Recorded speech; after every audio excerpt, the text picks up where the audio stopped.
the sword through Herschel's head. As an actor, when you did that, what was it like? You know, it was actually it was very hard, it was very painful. I didn't expect it to hit. As an actor, sometimes you're relying on technique and sometimes things really hit you. And that was one of those moments where it really did hit me very deeply because, I don't know, something about, firstly, just the loss of Herschel, the loss of Scott Wilson was very traumatic for us. It wasn't something we had to even, reach for. It was a deeply traumatic experience to lose that actor, and he's an amazing man and kind of the dad of us, and so it was hard to go through the scene where I'm kneeling next to him and he has to go through that. And and Michonne also was very fond of Herschel, and it was just a deeply horrible thing that she couldn't help him. She managed to help Rick, but she couldn't help Herschel in time. And so, but there was something also about that head. It was so real looking, it really, really was, even close up. And it was really, it felt very, very real to do that. It looked, the way you looked when you did it was, you could really see that it went really deep. Yeah, there was a combination of those things, I guess. But, of course, Greg Nicotero, he does make what is imagined very literal in how amazingly he puts together the props of the show. Yeah, it's one of the things that makes the show what it is that you just believe everything. Yeah. I'm going to ask you a question about when you took the role and you came into it. You were coming into an established hit show, Right. With an established ensemble of actors that all knew each other. Plus, you were taking on a character that was iconic and loved from the comics. Did you have any trepidations, any nervousness about any of that? Sure. It was scary, and I just had, but I also have a very high. My biggest critic is myself, and so I'm very much about. I need to know that I put in my best effort, that I went into my creative place where I found the best I could find. So that was my journey, because I know that I'm my biggest critic. So I need to get deeply into something in order to really know I've given it my fullest effort. And so that was kind of my pursuit. And I was also very, moved by how amazingly I was accepted and embraced by the cast, which is an astounding family, and the crew. And so I was really, really touched by that, and how Laurie Holden and Lincoln, all of them, Stephen, Lauren Cohen, they just embraced me so immediately and helped me and settled me in, and really were there for me, and really encouraged me to know that I was a part of them, and that they instantly were accepting me. But at the same time, it was a place where, I loved that. I could see it when I watched it before I was even on it, that it's a place where your fullest effort is never not allowed. Like, it has to be there. You have to bring it every time, all day, and they were all doing that, and they want that from everyone who comes on, and I wanted that for myself. So it was really kind of focusing on that. And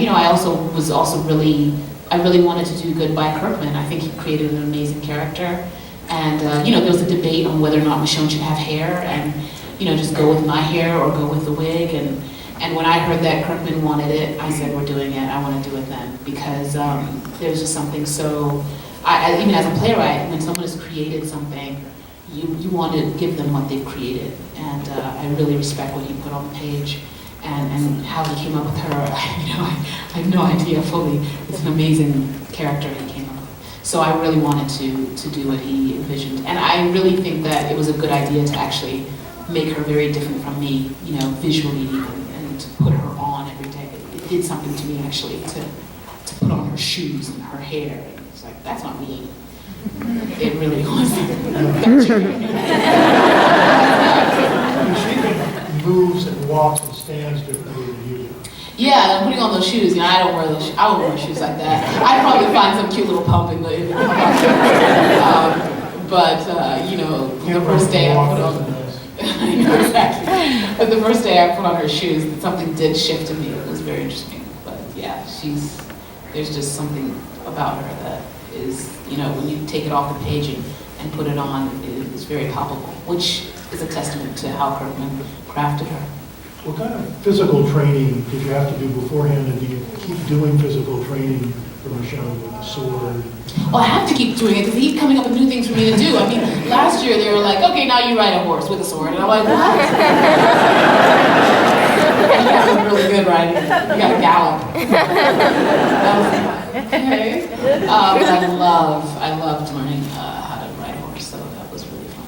But no, yeah, I got the job, and then I had about 6 weeks before we were shooting, and then there were 3 weeks where I guess they were figuring something out with who the trainer would be. So I had 3 weeks before we actually started to shoot, and it was very intense, and my body was confused because I was used to a whole other way to exercise. I thought I was fit till I picked up a sword, and it was a whole other realm. And so yeah, it's a constant learning. You know, I definitely became more comfortable and started to find her in the weapon because it was about her connection to it. It wasn't about, I want to look like that person in that movie or whatever, or I want to look like that guru. It was more like how I had to learn the clear, like, you know, structure of how to work with the weapon, but then I had to let her kind of come through it because she's not trying to look fancy, she's trying to get something done. And I had to kind of think from that perspective. Also because she's not like trained, she figured it out. So there was something about that also, you know, but I had to learn a lot of the components of how to use the sword and then allow them to come through my body through her. And I still do. I mean, I'm going to go do some more training next week, so it doesn't end. It's a constant journey with that beautiful weapon. Why don't we open this up for questions from the audience? Got up right away. There's a microphone there. There's one thing I've been asked to tell people. The one thing that we will not accept any questions about is what is going to happen next season.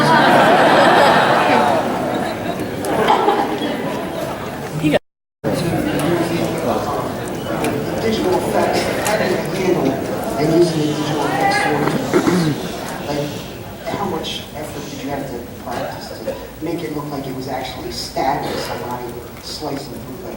Yeah, that's a good question. It was very hard, actually. I had been practicing with a real weapon, and I came to set. They're like, here's a handle, and make it look like a real weapon. I'm like, what? And so there were times where, you know, of course, I had the full sword in a shot because they're far enough away for that to work. And, you know, we just distance it out, of course, very carefully. And then there are times where, you know, I'm using the special effects sword, that's what he's talking about, which is, you know, when I'm kind of getting in really close to a kill and they have to come in close and then they actually add the rest in later. We figured out a way to make it actually work very well, which was to have a half sword. So it's not just a handle. The handle I did find very difficult. Like, I was so used to this like 8 foot or whatever, 5 foot, this 5 foot weapon, you know. So having half a sword was very helpful to actually still feel a weapon of sorts. But yeah, it does take, you know, really knowing the weight and the power of the real thing and transferring it in, you know. And after a while, it became easier to do. But initially, it was tricky. It was a tricky transition. Yeah, that's a good question. Hi, my name is Shannon. I'm an Iraqi war veteran, and I have served in Africa, so it's great that you are doing some of those programs. My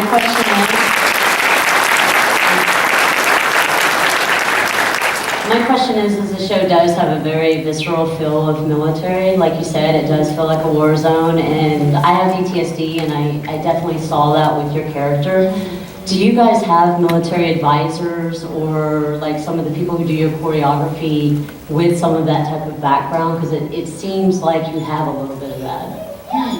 Well, thank you. That means a lot because I did actually research veterans' PTSD as I was researching how she was in the very beginning, especially, and how she was processing her pain. So that means a lot to hear. We don't actually have that. Do you mean in terms of how we navigate the world? It does seem legitimate. I'm just saying, from a veteran, it does seem very real. Like, it doesn't seem off kilter. Like, it seems like this really could be a reality. Well, thank you. I will let everyone know that. I want for everyone to hear. But I think there is very much, and it attracted me to the show as well before I was on it, because I wasn't on it for a few seasons. But as I was researching it and as I was auditioning it, the way that they do put everything together is so exact, and so they go so deeply into the real, and they delve into such specific details about what things would look like if things got this bad. And I think, and then everyone really delves into that in their own way as individual actors. And, you know, I did my own research about it, and I think other people did their own as well. And I think that's what you're seeing, is just that collective effort to make this as authentic as possible. And yeah, so that's what we're working on. So thank you so much. Thank you.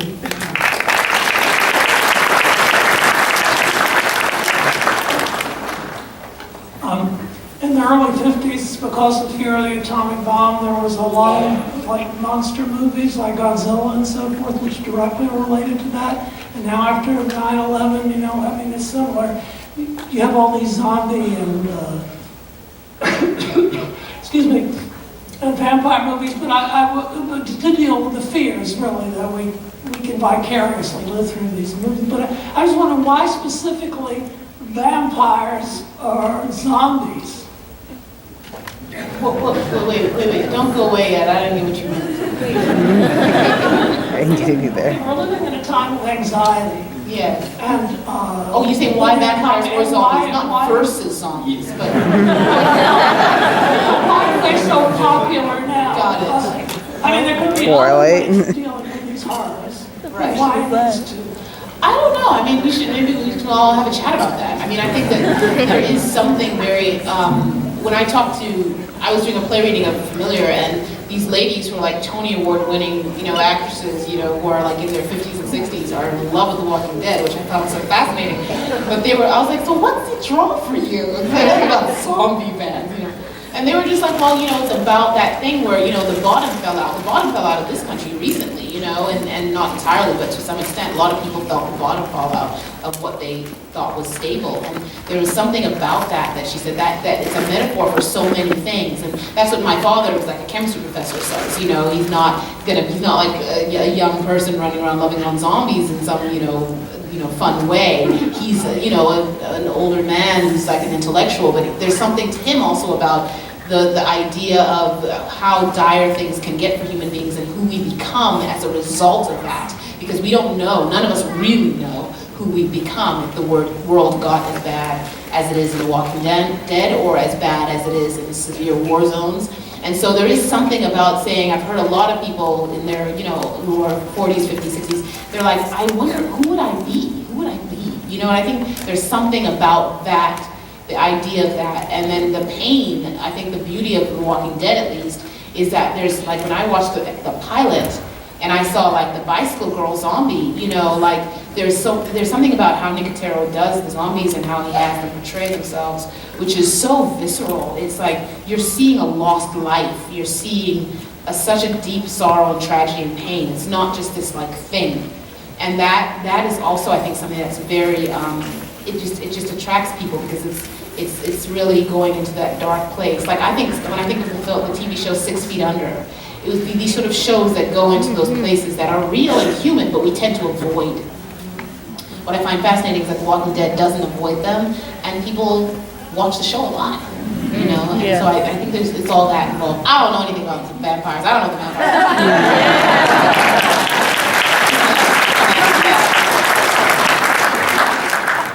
Hello. Hi. Say there's an actual zombie apocalypse and you can choose any weapon except a katana. What would you choose and why? A smaller katana. Make it work. She's going that way. Smaller.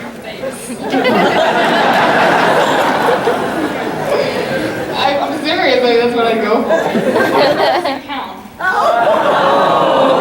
Count? Yeah. Oh, I don't know. I mean, it would definitely be some type of knife, machete, sword, something like that. Because you can keep using it. Yes. So the issue is the renewal of ammunition, you know, and it's quiet, exactly. So it would definitely be some type of blade. Thanks. You're welcome.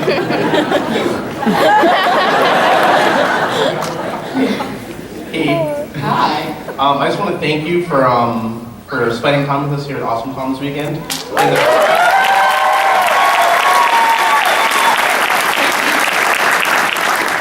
as far as my question goes, well, obviously Michonne is one of the most, pardon my French, badass women with a sword.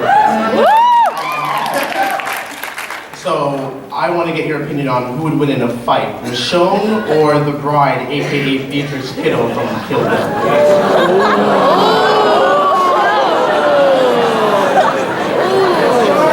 You know, it would be a nasty battle.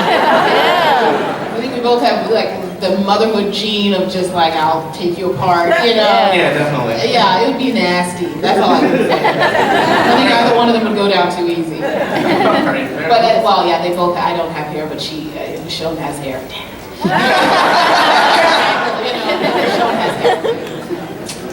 It'll be ugly. Fair enough. Thank you. You're welcome. Hi, how do you think that Michonne like bring down her mental wall? So do you think that's made her stronger or like weaker as a Okay, character? wait, go back and just a little slower. Do you think that Michonne taking down her mental walls has made her like a stronger character or a weaker character? I think it's always strong to embrace all sides of who you are. And I think it is weak when you shut down parts of yourself that you're scared of, when you shut down things because they're so painful you don't want to deal with them. I think it actually makes you a more whole human being and a more effective human being. And it actually gives you a lot more tools to deal with things. If you are now in touch with the parts of yourself that you've been deadening, like your heart. You know, so I always think vulnerability is a strength.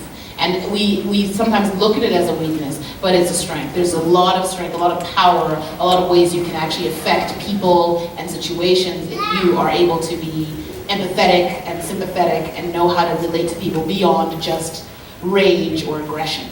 So now, you know, it's not like she's lost her skills, but she's still, now she also has the access to that part of herself where she can relate to people in many different ways, which is a skill that, you know, one needs to have in life as well. It can't all be about just killing and being badass, you know. So I actually think it makes her a far more powerful person. Thank you. Sure. But I know some folks just want her to be hard and badass.